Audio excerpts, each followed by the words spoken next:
రాకాలోకంకి స్వాగతం। ఈ కంటెంట్ మీకు నచ్చినట్టయితే లైక్ చేయండి, మీ బంధుమిత్రులకి షేర్ చేయండి। ఇప్పటివరకు సబ్స్క్రైబ్ చేసుకోకపోతే సబ్స్క్రైబ్ బటన్ని నొక్కండి, అదేవిధంగా బెల్ ఐకాన్ని కూడా నొక్కటం మర్చిపోకండి। మిత్రులారా, లోకసభ ఎన్నికలు తుది దశకు వచ్చేసినాయి। ఇంకా ఒక్క ఫేజ్ మాత్రమే మిగిలింది। ఎందుకంటే 26వ తారీఖున ఒక ఫేజ్ జరుగుతుంది, ఆ తర్వాత 1వ తారీఖు చిట్ట చివరి ఫేజ్। దీంతో ఎన్నికలు పూర్తయిపోతాయి। 4వ తారీఖున ఫలితాలు వస్తాయి।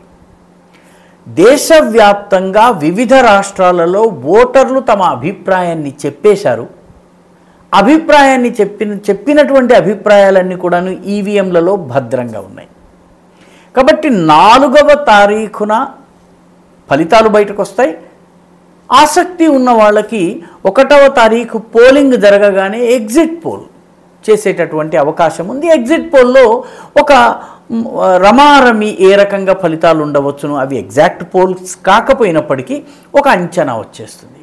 అయితే ఈ మధ్యలోనే ఏ పార్టీకి ఎన్ని సీట్లు వస్తాయి, ఏ పార్టీ ప్రభుత్వం ఏర్పాటు చేస్తుంది, ఎవరు అధికారంలోకి రాబోతున్నారు, ఏ కూటమికి ఎన్ని చోట్ల విజయం రావచ్చును, ఓట్ల శాతం తగ్గడం వల్ల ఎవరికి లాభము ఎవరికి నష్టము, ఈ రకమైనటువంటి చర్చలు చాలా ఉధృతంగా జరుగుతున్నాయి। వాస్తవానికి దీనివల్ల ఎలాంటి లాభము లేదు। ఎందుకంటే మధ్యలో ఫలితాలు చెప్పడానికి లేదు, ఎగ్జిట్ పోల్స్ కూడా ఎగ్జాక్ట్ పోల్స్ కావు। జూన్ 4వ తారీఖు వరకు మనము ఆగవలసిందే। అయినప్పటికీ కూడాను చాలామంది నిపుణులను చెప్పుకునేటటువంటి వాళ్ళు అటు ఇటు తమ అభిప్రాయాల్ని చెప్తున్నారు। ఇలా ఎందుకు జరుగుతోందంటే దీని ద్వారా 1వ 2వ 3వ దశ ఆధారంగా మనం గనక 1వ దశ లేకపోతే 2వ దశలోనే మనం గనక పోలింగ్ సరళిని బట్టి ఈ పార్టీకి ఇన్ని సీట్లు వస్తాయి, ఈ పార్టీ గ్రాఫ్ ఇలా పడిపోతుందని చెప్పడం ద్వారా మిగతా దశల్లో ఉన్నటువంటి ఓటర్ల మస్తిష్కాలను ప్రభావితం చేయవచ్చు। తద్వారా ఓటింగ్ శాతమే కాకుండా ఓటింగ్ చాయిస్ని కూడా ప్రభావితం చేయవచ్చు। అందుకని ఈ ప్రయత్నాలు జరుగుతున్నాయి। దీనిలో యోగేంద్ర యాదవ్ వంటి వారు రంగంలోకి దిగారు। యోగేంద్ర యాదవ్ ఒక పార్టీకి మీడియా సెల్ ఇన్ఛార్జిగా పనిచేశారు। అంతేకాకుండా కాంగ్రెస్ పార్టీకి చెందినటువంటి భారత్ జోడో అభియాన్ ఏదైతే యాత్ర మొత్తం రాహుల్ గాంధీ తీసుకున్నటువంటి యాత్ర ఏదైతుందో దానికి మీడియా అనుసంధానకర్తగా పనిచేశారు। సెఫాలజీ చేయటం మానేశారు, అంటే ప్రజాభిప్రాయ సేకరణ చేయటం మానేశారు। ఆయన ప్రజల నాడి ఎలా ఉందో తెలుసుకునే ప్రయత్నం ఆపేశారు। ఆయన ఏకంగా వచ్చేసి భారతీయ జనతా పార్టీకి 230-240 సీట్ల దగ్గర ఆగిపోతుంది, మిత్రపక్షాల సాయంతో కూడాను అది పూర్తి మెజారిటీ మార్కుకు రావడం లేదని పదే పదే చెప్తున్నారు। అన్ని టీవీ ఛానల్స్లో, అన్ని యూట్యూబ్ ఛానల్స్లో, ముఖ్యంగా బీజేపీ వ్యతిరేక ఛానల్స్ అని చెప్పి అన్ని చోట్ల వస్తున్నారు। సరిగ్గా ఇదే సమయానికి మరొక ఎన్నికల వ్యూహకర్తగా పేరు పొందిన వ్యక్తి, ఈయన కూడా సెఫాలజిస్ట్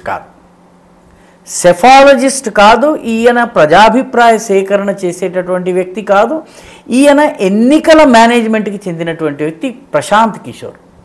ఈయన రంగంలోకి దిగారు। ఈయన కూడాను చిట్ట చివరి ఫలితాల్లో బీజేపీకి మెజారిటీ రావచ్చని చెబుతున్నారు, కానీ వాస్తవానికి ఈయన మొత్తము కథనము బీజేపీకి వ్యతిరేకంగా ఉంది।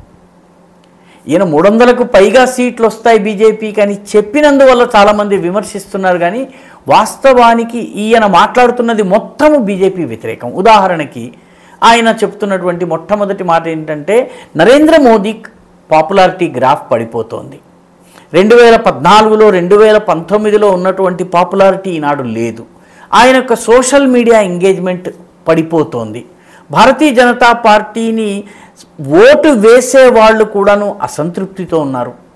దీనితో పాటు ఆయన ఇంకొక మాట చెప్తున్నారు। ఆయన చెప్తున్నటువంటి మాట ఏంటంటే, నరేంద్ర మోదీ పాపులారిటీ తగ్గడంతో పాటు భారతీయ జనతా పార్టీ గ్రాఫ్ తగ్గడంతో పాటు భారతీయ జనతా పార్టీకి హిందువులలోని అత్యధికులు ఓటు వేయడం లేదు అంటున్నారు।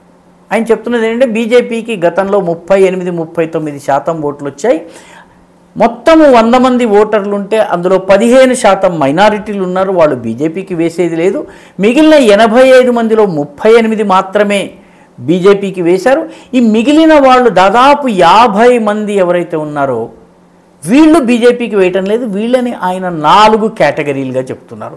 ఒకటి గాంధీవాదులైనటువంటి హిందువులు, రెండవది మార్క్సిస్టులైనటువంటి హిందువులు, మూడవది సోషలిస్టులైనటువంటి హిందువులు, నాలుగవది దళిత హిందువులు. ఈ 4 వర్గాలు బీజేపీతో లేవు. ఈ 4 వర్గాలు ప్లస్ మైనారిటీలు కనుక కలిస్తే బీజేపీని ఓడించవచ్చు. ఈ ఫార్ములాని ప్రశాంత్ కిషోర్ చెప్తున్నారు.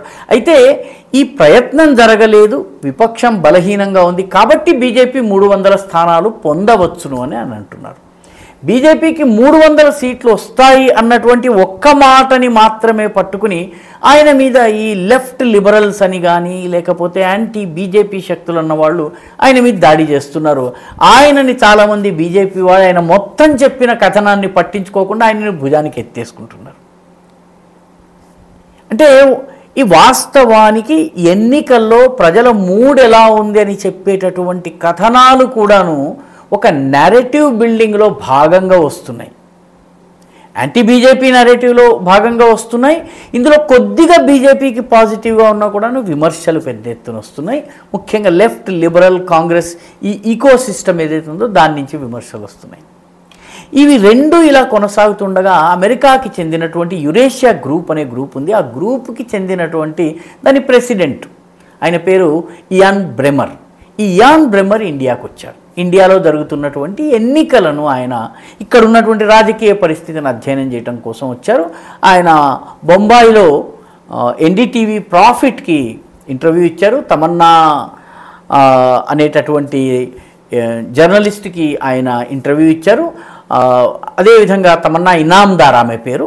అదేవిధంగా ఢిల్లీలో వెళ్ళి ఇండియా టుడేకి సంబంధించిన ఒక కాంక్లేవ్లో రాహుల్ కమర్కి కూడాను ఆయన ఇంటర్వ్యూ ఇచ్చారు. రాహుల్ కమర్ది దాదాపు 1 గంట సేపు ఉంటుంది. ఈ ఇనామ్దార్తో ఇచ్చినటువంటి ఒక 20 నిమిషాలు ఉంటుంది. ఈ యురేషియా గ్రూప్ అనేది ఏదైతే ఉందో ఇది వాస్తవానికి అమెరికాకి యూరప్కి చెందినటువంటి పెట్టుబడిదారులకు ఏ దేశంలోనైనా పెట్టుబడులు పెట్టాలన్నట్టయితే ఆ దేశంలో ఉన్నటువంటి రిస్క్స్ ఏమిటి, రాజకీయంగా కానీ పరిపాలనా పరంగా కానీ ఆర్థికంగా కానీ ఉన్నటువంటి రిస్కులకు సంబంధించిన అడ్వైజ్ చేసే కంపెనీ. కాబట్టి ఈ సంస్థ విదేశాలలో ఉన్న పెట్టుబడిదారులకు ఈ సమయంలో ఎవరి ప్రభుత్వం వస్తుంది, పాలసీలు ఏ రకంగా ఉండబోతున్నాయని చెప్పే కంపెనీ. ఆయన మాట్లాడుతూ అంతర్జాతీయ రాజకీయాలన్నిటి గురించి చెప్తూ 2 మాటలు అన్నారు. ఒకటి, భారతీయ జనతా పార్టీకి 305 వరకు స్థానాలు రావచ్చును, +-10 అని అన్నారు. అంటే దాదాపు 295 నుంచి 315 మధ్యలో ఉండొచ్చు అన్నారు.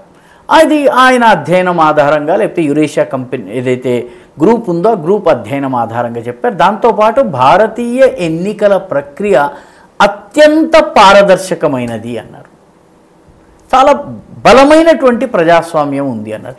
ఇది కూడాను పాపము ఈ ఈకో సిస్టమ్కి నచ్చటం లేదు. ఎందుకంటే ఒకటి, ఆయన 300కు పైగా సీట్లు వస్తాయన్నారు. రెండవది, ఎన్నికల ప్రక్రియ చాలా బాగుందని అన్నారు, చాలా బలమైనది అన్నారు. దీనిని కూడా ఈ ఎకో సిస్టమ్కి నచ్చటం లేదు. మొత్తం మీద ఎన్నికల సమయంలో ఈ రకమైనటువంటి వ్యాఖ్యానాలు ఇవన్నీ కూడాను ఓటర్లను ప్రత్యక్షంగా పరోక్షంగా ప్రభావితం చేసేవి మాత్రమే. ఇయాన్ బ్రెమర్ చెప్పేటప్పటికీ కేవలము ఒక 2 దశలు మాత్రమే మిగిలిన్నాయి. మేజర్ పోలింగ్ అయిపోయింది. అంతా కలిపి దాదాపు ఒక 100 సీట్ల వరకు మాత్రమే ఉంది. కానీ ఈ ఎన్నికల సరళిపైన చేసేటటువంటి వ్యాఖ్యల ద్వారా కూడా ప్రజాభిప్రాయాన్ని ప్రభావితం చేసే ప్రయత్నాలు ఏవైతే జరుగుతున్నాయో ఇవి ఎగ్జిట్ పోల్స్ని ఎన్నికల సంఘము నిషేధించినటువంటి స్ఫూర్తి కానీ దాని వెనకున్న భావన ఏదైతుందో దానికి పూర్తిగా విరుద్ధమైనవి. ఇది బీజేపీకి అనుకూలం కావచ్చు, ప్రతికూలం కావచ్చును. ఈ రకమైనటువంటి వ్యాఖ్యలు అనవసరం. ఈ వీడియో మీకు నచ్చినట్టయితే లైక్ చేయండి, షేర్ చేయండి, ఈ ఛానల్కు సబ్స్క్రైబ్ చేయండి. మీ అభిప్రాయాన్ని కమెంట్ల రూపంలో తప్పనిసరిగా పంపించండి.